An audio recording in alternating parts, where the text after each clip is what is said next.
See, this is the shoreline here.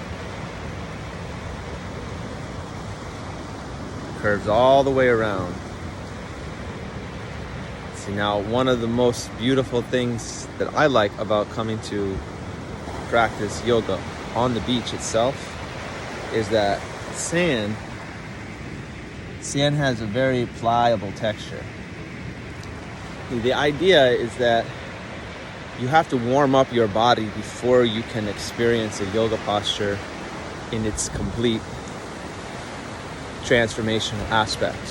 It is a process of transcendence when you're able to let go of your mind.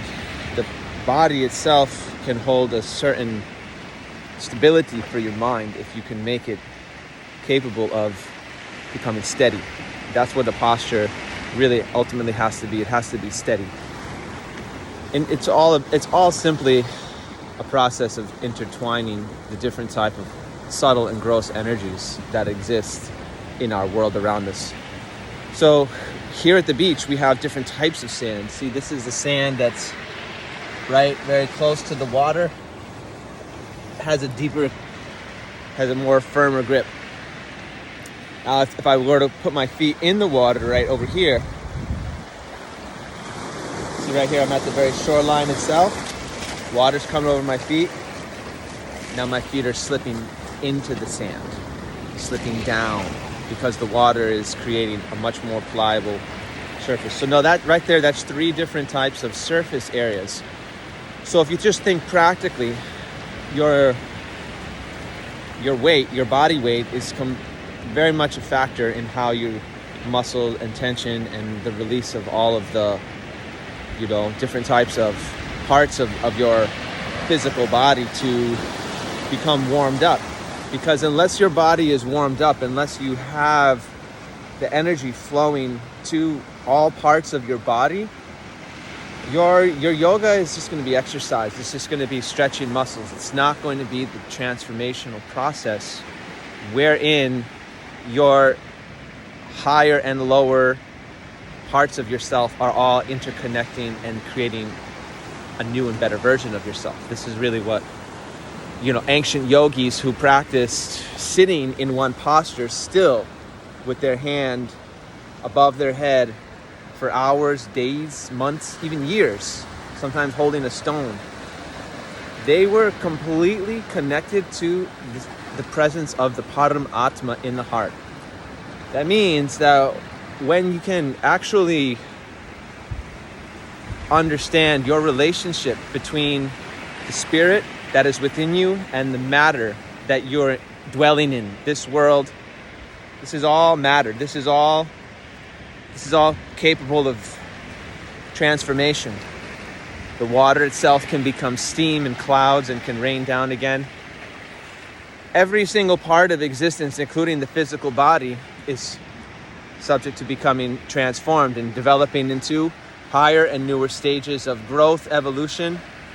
Nature itself is doing that. If you see all of the trees, they're all growing towards the sun and they're producing fruits, big juicy fruits, because the nature is to give off the highest vibration to help all other aspects of nature to grow. So attunement to the natural functions of this physical world ultimately comes to its highest fructification in yoga, because it attunes to one's internal spiritual sentiments. Internal spiritual sentiment is actually what occurs inside of the process of being still and steady in a yoga asana, because within that there is the scope for prayer. And prayer is not necessarily the thinking of the mind or the dialogue of the mind. Prayer is itself direct communion. That's why yoga doesn't necessarily need language. It can use just sounds, just what are called seed sounds or bija. Bija means a seed, and when one utilizes a bija mantra, then that itself will clear the mind of all of whatever the fluctuations of the dialogue of life are there. So really, it's just an entrance into a relating of that internal spiritual sentiment with something that is much, much, much bigger, and that is the dance. When one understands that the process to enter into a relationship of the infinitesimal, that is you and I, with the infinite, all that can result of that is a dance between the infinitesimal and the infinite. There cannot be any stagnation there, because the process, if you look around, of creation, of existence, is so extraordinary, so unfolding unlimitedly new variations at every moment, that once we were to realize beyond this matter, beyond this physical vehicle that is our body, the existence of that pure spiritual eternal consciousness within us, we would at once become ignited with the force of pure intention itself that is the very fabric of existence. So that science can be understood by hearing. That is a transcendental science, and that is why the higher levels of yoga, as has been explained in the Srimad Bhagavad Gita, that Bhakti Yoga is at the top.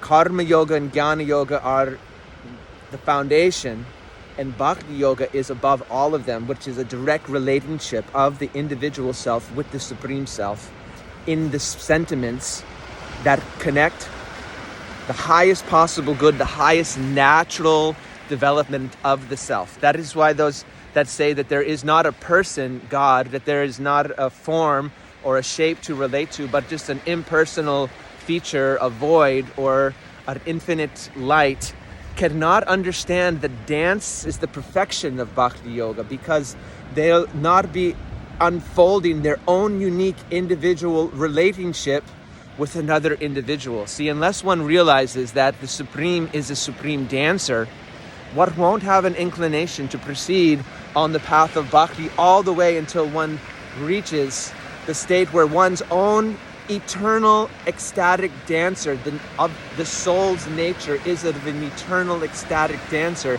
becomes manifest in one's tongue and mind and consciousness and intelligence, and all of one's activities of life become geared toward building that relationship. That is what a practitioner of yoga is actually constantly doing, is preparing for that ecstatic dance.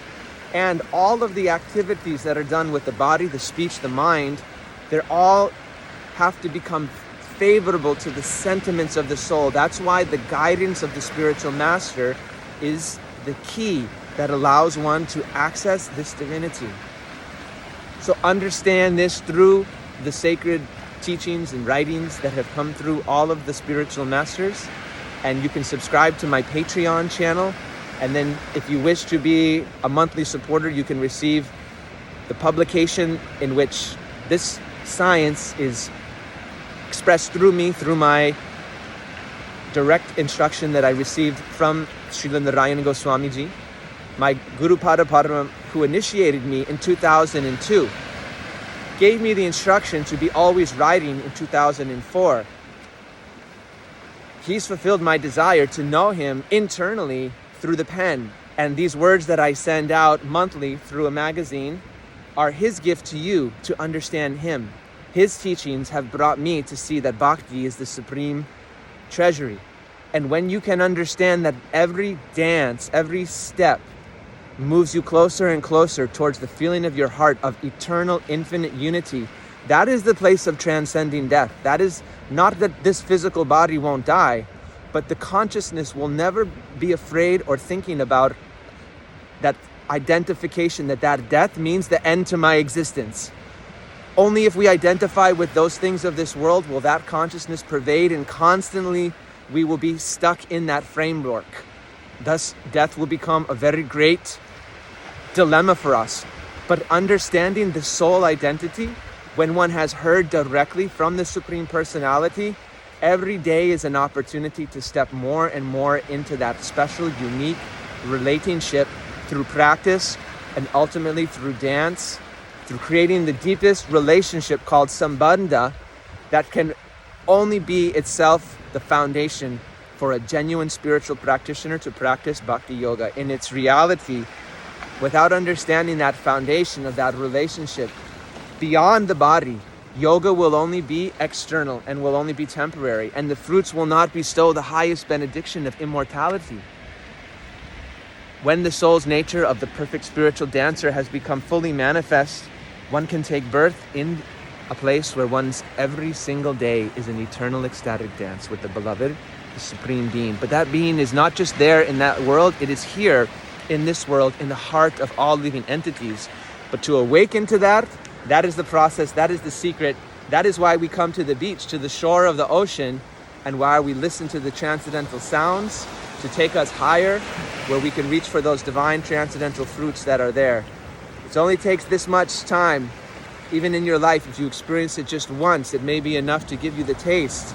But that transcendental gift, it must become a direct part of your experience reality. It can't be through the phone, my friends. It can't be through an app. One will have to come here, to this place, to this sacred beach. This secret being that is within you and me can only be given directly from him to me, from me to you. And thus you will see the path of bhakti eternally. Come and be part of this merry bhakti movement.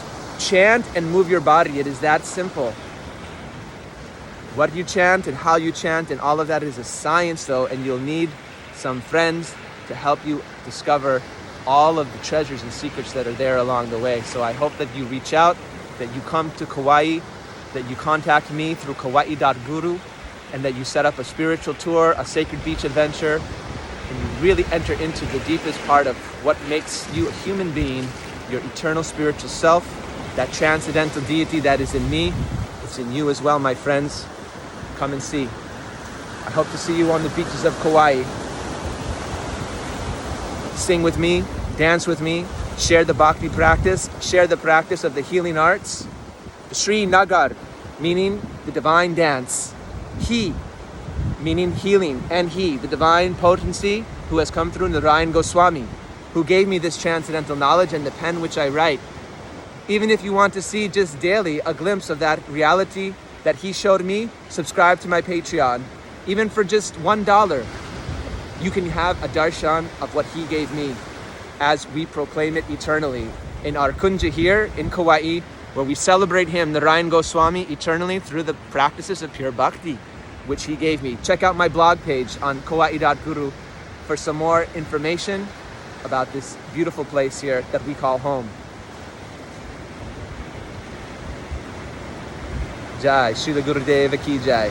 Namaste, namaskar, and may all beings be happy and blessed from Kauai.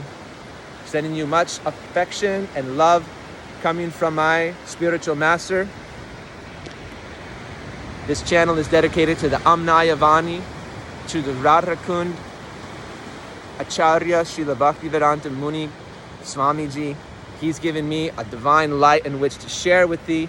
And if one truly wants to see the secret that's in me, one will contact he. That's what he art stands for. The he stands for Bhaktivedanta Muni Maharaj, Muni Goswami, Swamiji to me. So in this way, it's a very beautiful connection. Check him on bvmuni.org, Radhakund Amnaya Varni.